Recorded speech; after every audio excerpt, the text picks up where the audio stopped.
Hello everyone, welcome back to this channel. In this video, I will show you the easy and clear steps on how to turn off form submission notifications on HubSpot application. So how to turn off form submission notifications on HubSpot application? Make sure you keep watching this video until the end. Let's get started right away. Firstly, open the HubSpot app on your Android device.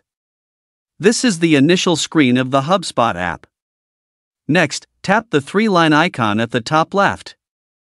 Tap Settings menu. Tap Notifications. Tap Form Submission menu. And tap Form Submission. So that's it, tutorial how to turn off form submission notifications on HubSpot application. Thank you for watching. I hope this video was helpful. See you in the next video.